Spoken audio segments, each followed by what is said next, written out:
जयपुर के पास राजस्थान में आमेर एक नगर है। उस आमेर नगर में एक राजा की बेटी थी रानी, जिनका नाम था रानी रत्नावती। बड़ी प्रसिद्ध रानी थी। ये पृथ्वीराज, महाराज पृथ्वीराज के कुल की ये वधू थी और राजा मानसिंह के छोटे भाई थे माधो सिंह, उनकी पत्नी थी। सुनो सब ध्यान से, देखो रंग कैसे लगता है। बड़ी अद्भुत रानी, और रानियों की तहजीब तो वैसे ही बड़ी, और वो भी राजस्थान के राजा महाराजा राजपूत, इनकी मर्यादाएं, इनकी सभ्यताएं, ये तो महाराज बड़ी अद्भुत होती थी। ये अपने घर में रहती थी। थोड़ा थोड़ा भगवान में भाव था। पति एकदम विपरीत था, राजा था, राजा में एक स्वाभाविक रूप से थोड़ा मद आ जाता है। पर इनके राज्य में इनकी सेवा में एक दासी आई थी, सेविका, और वो जो दासी थी वो ठाकुर जी की अद्भुत भक्ता थी। वो इस रानी की सेवा करती रहती और सेवा करते करते खो जाती थी। रानी ने दिया हमारे वस्त्र धो के लाओ, 1 घंटे का काम 4 घंटे में करके लाती। क्यों? वस्त्र धोते धोते उसको वृंदावन की याद आ गई, बस हाथ में कपड़ा और कपड़ा लिए ऐसे बैठ गई। अब वह वृंदावन गई, वहीं बैठी है, वहीं नाच रही है, वहीं गा रही है। एक बार गोसाई श्री विठल नाथ जी पधारे राजा के दरबार में। इस दासी ने उनसे मंत्र दीक्षा ले ली, और मंत्र दीक्षा लेने के बाद गुरु का चिन्ह आ जाता है माथे पर। माथे पर चिन्ह आ जाता है कि आप इस गुरु के आश्रित शिष्य हो। तो इसने माथे पे चंदन, गले में वैष्णवता के जो भी चिन्ह हैं वो आ गए। अब इस रानी ने देखा कि इसके माथे पे तिलक, कंठी, तो स्वाभाविक जिज्ञासावश पूछ लिया, ये सब कहां से मिला? बोला हमको हमारे गुरुदेव ने दिया। कौन है तेरे गुरु? गोसाई विठल नाथ जी। किस लिए ये माथे पे लगा रखा है? बस यहीं से सत्संग चालू हो गया, एक रानी का और एक दासी का। रानी ऊपर बैठी है, दासी नीचे बैठी है। सत्संग सुनाने वाला नीचे बैठा है, सुनने वाला ऊपर बैठा है। रानी ऊपर बैठी है, भक्ति का उपदेश दे रही है, और भक्ति का उपदेश देते देते देते ऐसा रानी में भाव जागा। सुनते सुनते रानी उसी क्षण अपना आसन छोड़ के नीचे उसके बराबर में आके बैठ गई, और हाथ जोड़ के रानी ने कहा कि मैं चाहती हूं ये तुमको जो चिन्ह मिले ना भक्ति के, ये रंग जो तुम्हें लगाए, ये मुझे दे दो। मैं भी चाहती हूं मेरे जीवन में भी ये रंग चढ़ जाए। आसन छूट गया। जब भक्ति का मन करता है ना करने का, तो ये श्रेष्ठता वाला भाव हट जाता है, अपने आप विनम्रता आ जाती है। और ये कह लीजिए भक्ति विनम्र लोगों में ही आती है, जिनके हृदय में विनम्रता होगी, क्योंकि भक्ति का दरवाजा बहुत छोटा सा है, यहाँ अकड़ के नहीं घुसा जा सकता है, झुक के घुसा जा सकता है। अकड़ने वालों को भक्ति नहीं मिलती, झुकने वालों को भक्ति मिलती है। आ गई रानी, चरणों में बैठ गई, बैठ के बातें करने लगी। अब रानी देखती है बैठी बैठी रोती रहती है, आंख से आंसू खत्म नहीं होते। मैंने एक दिन पहले भी कहा था, भक्ति में भगवान को पुकारने का सबसे अच्छा तरीका है जब हमारा हृदय उनके याद में रोने लग जाए। रानी पूछती तू रोती क्यों है? तब दासी कहती कि श्याम दृगन की चोट बुरी है, श्याम दृगन की चोट बुरी है, ज्यो ज्यो नाम लेत तू वाको, यो घायल पे नोनपुरी है। जैसे किसी के पे जख्म हो रहा और उस पे कोई नमक डाल दे, वैसे श्याम दृगन की चोट बुरी है। एक तो मन में कृष्ण विरह की उत्कंठा और ऊपर से कोई कृष्ण कृष्ण बोल दे, फिर तो आदमी बावरा हो जाए। भक्ति में एक ऐसी स्थिति आती है जब कृष्ण नाम सुनना भारी पड़ जाता है, कान बंद कर लेने पड़ते हैं। हमारे ब्रज में राधे राधे का प्रचलन क्यों चालू हुआ? क्योंकि जब ठाकुर जी ब्रज छोड़ के गए ना, और कोई गलती से आके कह देता कृष्ण, जय श्री कृष्ण, तो सारी गोपी कई कई दिनों तक मूर्छित होके गिरी पड़ी रहती। इसलिए नंद बाबा ने बाहर द्वार पर पहरेदार खड़े कर दिए। बोले कोई ब्रज में आए कहना कृष्ण नाम नहीं लेगा कोई भी, ये गोपियों से सहन नहीं होता।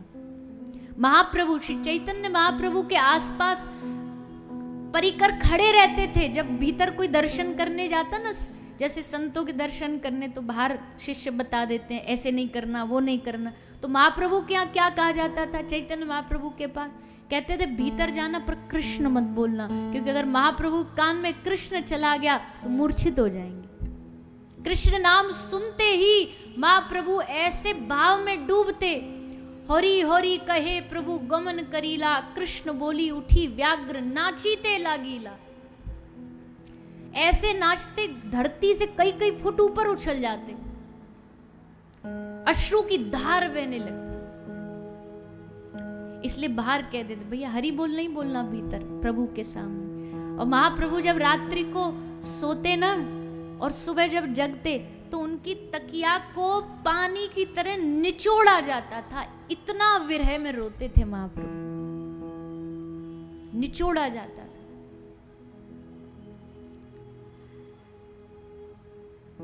शाम द्रगन की चोट बुरी है, जो जो नाम लेत तू वाको, यो घायल पे नोन पुरी है।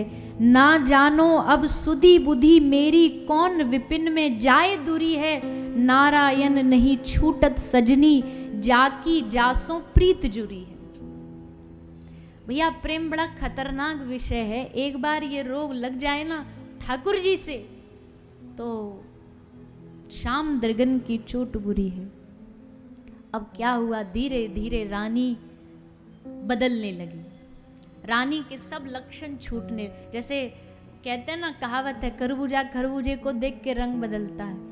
एक भक्त को देख के अपने आप आपका जीवन बदलने लग जाएगा। दोनों बैठ करके आपस में भगवत तत्व की बातें करती। अब क्या हुआ, दासी अब आज्ञा दे रही है, रानी अब शिष्य बन गई है, दासी गुरु बन गई है। अब रानी जब आती थी तो दासी के लिए सिंहासन लगाया जाता, उसको बिठाती, चरण छूती रानी, उसको माला पहनाती और फिर पूछती अब बताओ मैं क्या करूं। तो दासी ने क्या आज्ञा दी अब कि तू अपने घर एक ठाकुर ला, उनकी सेवा किया कर। तो रानी ने एक इंद्र नीलमणि, उससे ठाकुर जी बनवाए और उनका नाम इंद्र नीलमणि प्रभु रख दिया। उनकी सेवा करने लगी। अब तो महाराज अर्चना अष्टयाम सेवा में लग गई रानी। सुबह दोपहर शाम रात्रि संध्या हर समय वह ठाकुर जी की सेवा में लगी रहती। अब मन में व्याकुलता पैदा हुई, कैसे दर्शन करूं, कहाँ मिलेंगे। दासी से पूछा, दासी ने कहा एक काम करो, अपने महल के पास एक संत निवास बनाओ, उसमें संतों को बुलाया करो। संत निवास बना दिया गया। अब संत निवास में रानी कैसे जाए भैया, रानी के तो अपने पर्दे में रहना पड़ता है। पर रानी ने सोचा अगर ये जन्म लोक लज्जा में अगर निकाल दिया ना तो दोबारा नहीं मिलने वाला। रानी ने सब लोक लज्जा छोड़ करके, भक्त कौन विलज्ज उद्गायते नृत्यते छ, अपनी लज्जा उतार करके, उसे नहीं फर्क पड़ता कौन हमारे बारे में क्या सोचता है। हमारे ब्रज में आप वृंदावन में जाके देखो, कोई नाच रहा है तो नाच ही रहा है। बोले अरे ढंगते नाच कैसे कर रहे हो? बोले हम दुनिया को दिखाने को नाच ही नहीं रहे, हम तो अपने ठाकुर जी को नाच रहे। उनको पसंद आना चाहिए, लोगन को आए चाहे नहीं आए। कोई एक बार मीराबाई साई वृंदावन में तो पद गा रही थी। पद गाते गाते सबने सुना। अब देखो भाई सब तरीके के लोग होते हैं, मीरा सबको भाई जरूरी थोड़ी है। तो एक आदमी ने जब पूरा हो गया विश्राम कीर्तन तो बाहर एक चौक लिया और बोर्ड पे लिख दिया राग से गाओ, राग में गाओ। मतलब मीराबाई को कह रहे हैं कि तुम्हारा राग गलत था, सुर गलत थे, तो लिख के गया राग में गाओ। मीराबाई साई उन्होंने पढ़ा, हंसी पहले तो खूब जोर से, राग में गाओ। फिर उसी चौक को उठाया और उसी चौक को लेके राग के आगे लिख दिया। क्या लिख दिया? अनु। अब क्या बन गया? उसने कहा राग में गाओ, मीरा ने कहा राग हो ना हो पर भैया अनुराग में गाओ। राग छूट जाए दिक्कत नहीं, पर अनुराग नहीं छूटना चाहिए। अनुराग में गाओ, दिल से गाओ, चित्त से, मन से गाओ। तो रानी संतों की महिमा दासी ने उनके हृदय में बैठा दी कि भैया साचे संत हमारे संगी और सबे स्वार्थ के लोभी, चंचल मति बहुरंगी। साचे संत हमारे संगी, असली संग हमारे संती है। तो बस फिर क्या था, अब तो रानी संत निवास में जाती, खूब गाती, खूब नाचती। अब राजा और राजा का बेटा सर झुका लेता कि ये रानी ने हमारी नाक कटवा दी। एक दिन उस रानी रत्नावती के बेटा को किसी ने बोल दिया कि तेरी मैया तो बैरागन हो गई है, उससे कहे जब बैराग लेना ही है तो पूरा ले ले। और जैसे बेटा ने सुना तो यही बात जाके उसने माँ को कह दी। माँ ने कहा मैं तो कब से सोच रही थी बेटा, धन्यवाद तेरा कि तूने मुझे प्रेरणा दे दी। रानी गई, पूरा सर मुड़वा दिया, बैरागन हो गई। रानी रत्नावती बैरागन हो गई। ये जिस रानी रत्नावती की हम कथा सुना रहे हैं, वो रानी थी अकबर राजा अपने पूजा घर में इस रानी की फोटो रखता था सेवा में। रानी कैसे भगवान के भक्त में बावरी हो गई, सर मुड़वा दिया।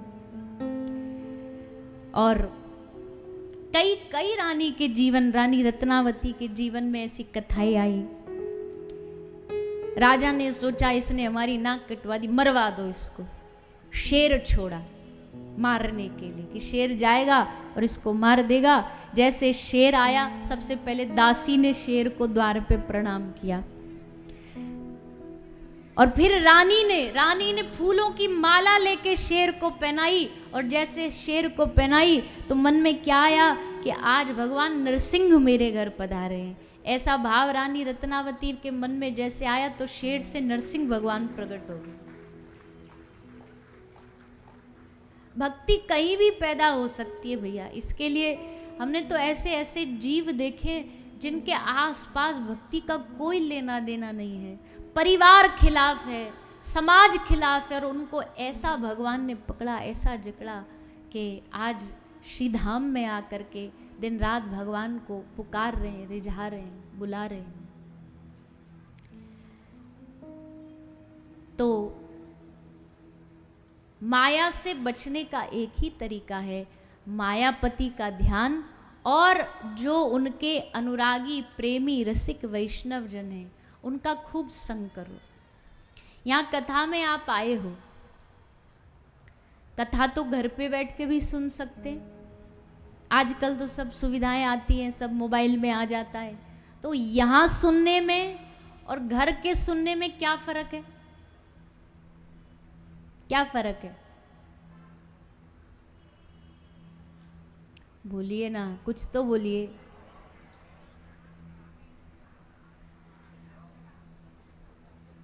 कथा तो वहां भी वही रहेगी, यहाँ भी भेद तो बहुत है, पर एक जो हमारा प्रसंग चल रहा है उस बात को लेके हम बता रहे हैं कि कथा तो वहां भी यही है, यहाँ भी वही है, पर वहां सुनने में तो आएगा, पर वहां भक्तों का दर्शन नहीं होगा। यहाँ भक्तों का दर्शन होता है। इतनी भीड़ में सारे भक्त हो पता नहीं, पर कुछ तो विशेष भक्त होंगे, कुछ तो ऐसे भी होंगे। हमको कई कई श्रोता तो ऐसे मिलते, हमारा मन करता है व्यासपीठ से उतरे और इनके चरण अपने माथे पे लगा ले। इतनी भक्ति इनमें कहाँ से आई? चरण धो ले इनके। ऐसे भगवान के भक्त कई बार कथा सुनने आ जाते हैं।